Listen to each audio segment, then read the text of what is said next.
Alright, y'all, so we got 2020 Maxima, and we're putting a motor in due to rough start conditions, white smoke, just a bunch of different shit. So the first thing you're gonna do, I can't find a video out there to kind of get you familiar with the vehicle, so I just kind of had to go with it. The first thing you're gonna do is, of course, get your breather box and all that shit out your way. You got your ECM that sits right here. Then you got, of course, your shift linkage.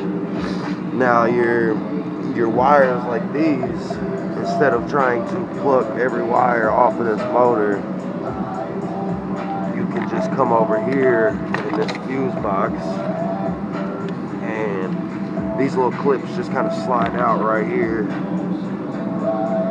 so you can pull them out and you can kind of fish them wires out of this fuse box. And then you got one that runs in there, so you gotta get it out of there too, but it's so much easier than trying to pull every wire off of this motor and set it to the side. I originally went into this thinking I was gonna pull it out the top, and as I got deeper I realized that wasn't gonna happen. So you just kind of got to go through. You got all your air hoses, you got your fuel line right here. It's really hard to get a disconnect tool in there because of this lip right there. So I just disconnected it from the quick connect over here on the firewall.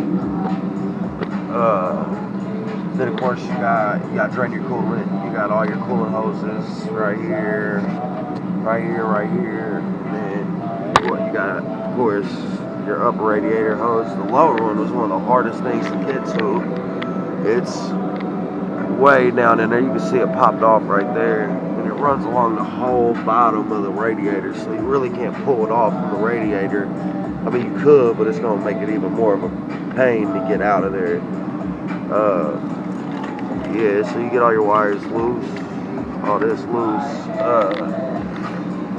Then you got a motor mount in the front, and you got a motor mount in the back. So you're able to take this motor mount out, and it's fine. That motor's not going to go anywhere. It's still supported plenty. You got to drain the AC. There's no way around it. There's no room for the AC compressor to slide up as the cradle goes down.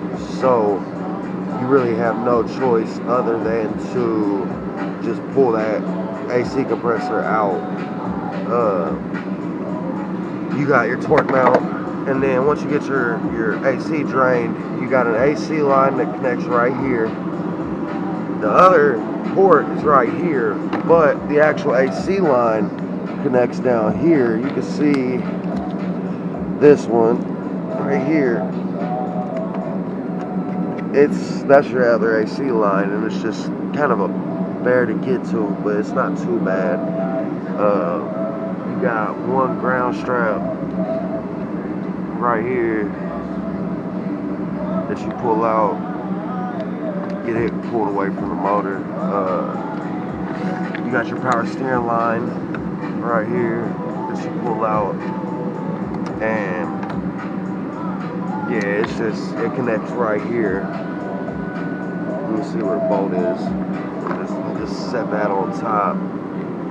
You got to pull the power steering reservoir loose to get to one bolt right there for the motor mount, to pull the motor mount out.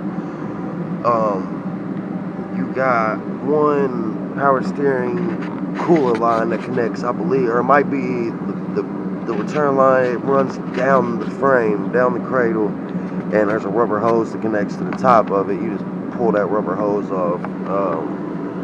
Your coolant reservoir, which sits right in here, you just pull that out, set it to the side.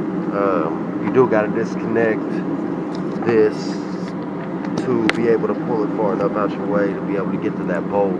And then you got one nut down there, and you got a bolt there, and a bolt, where'd it go? A bolt right there, that you gotta get to pull this free to be able to move it.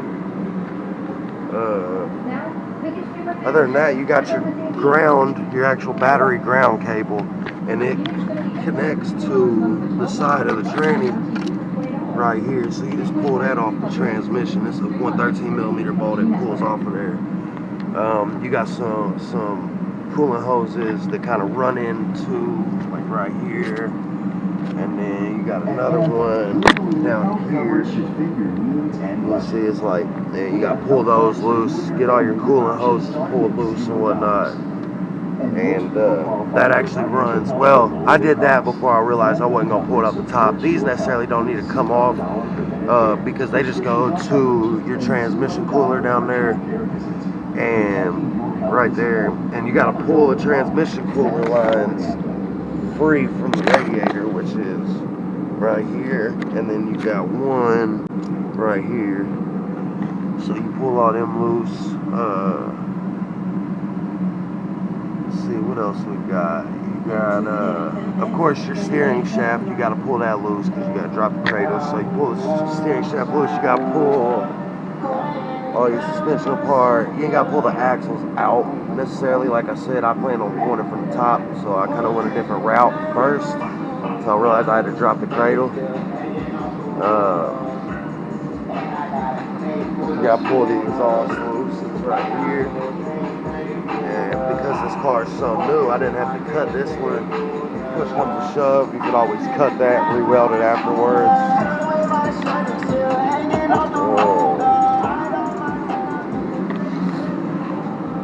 Let's see what else we got here. Really, all in all, this is not that bad of a job. I mean, honestly, it's not. I mean, all in all, it took me about maybe 2 hours to get this cradle ready to pull. And after this video, I'm gonna be dropping it. So here before too long, I will have this cradle on the ground. Be pulling the old motor off the cradle and putting the new one on. And then it's all about just doing all the steps again, just backwards. Make sure everything's connected.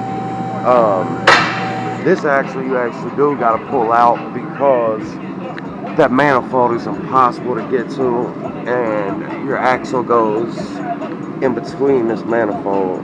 So you won't be able to pull the motor up without pulling this axle out or pulling the manifold, which I didn't want to try, so it's just a bear.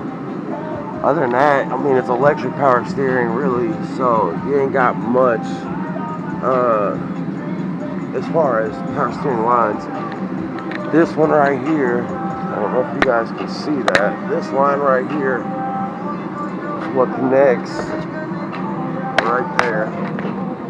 That's the power steering line you got to get off the hose because it stays attached to the car.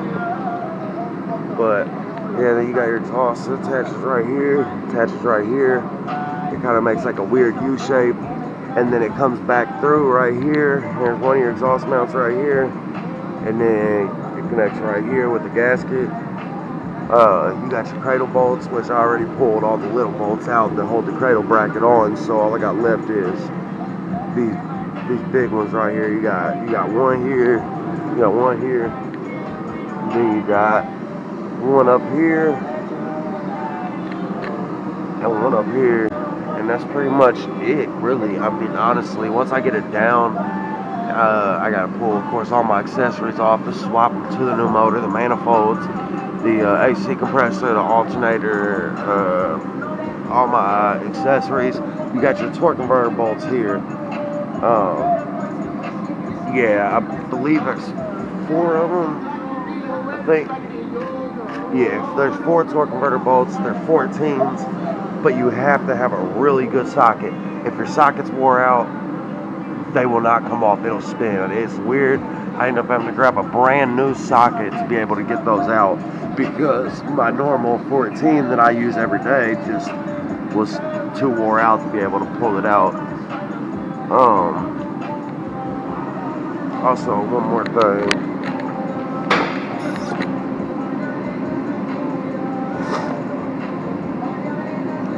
other thing, man, you do not want to forget, because you will never get this motor and transmission apart, and it's hidden. It's super hidden. I mean, it's crazy. And I've dealt with this with other cars, so I kind of know to look for it. But if this is, say, your first time pulling a motor or doing a transmission, one of these, this will throw you off. It threw me off the first time. I could not figure out why they would not split apart. But you got down here in your starter hole, where your starter goes in, you actually have one bell housing bolt inside of there. I don't know if you guys can see that. There ain't much light down there. But you got one bell housing bolt inside of the starter hole. And if you don't pull that out, you will fight this transmission to pull apart from this motor. I mean, it's honestly ridiculous. I don't know why they did it like that, because otherwise there really wouldn't even be a need to pull the starter. Otherwise you could pretty much just leave the starter in and it'd be fine. You literally have to pull it for that one bell housing bolt. So I hate that design, but it's really not bad. It's just 2 bolts and the starter comes right out. And of course, you know, your ground and your actual plug-in connection for your starter, but other than that, the starter pulls right out just fine.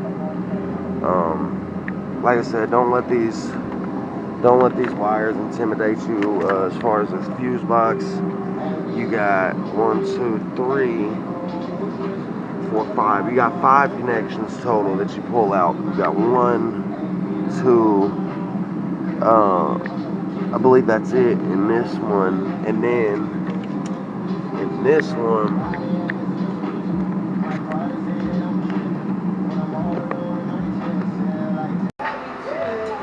alright y'all, so I didn't really shoot it. I got the cradle drop. I got the new motor put on already, so this is the new motor put on the cradle. I already got the old one pulled off, and yeah, I got it reattached. Just going through, I had to swap some stuff like the throttle body because the plug was broke on the other one.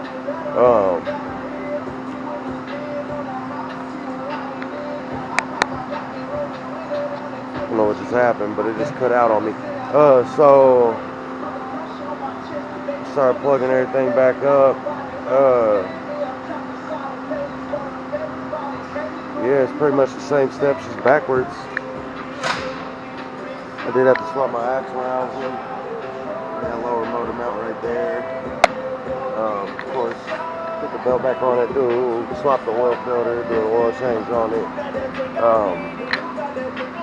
Got my AC line swapped over.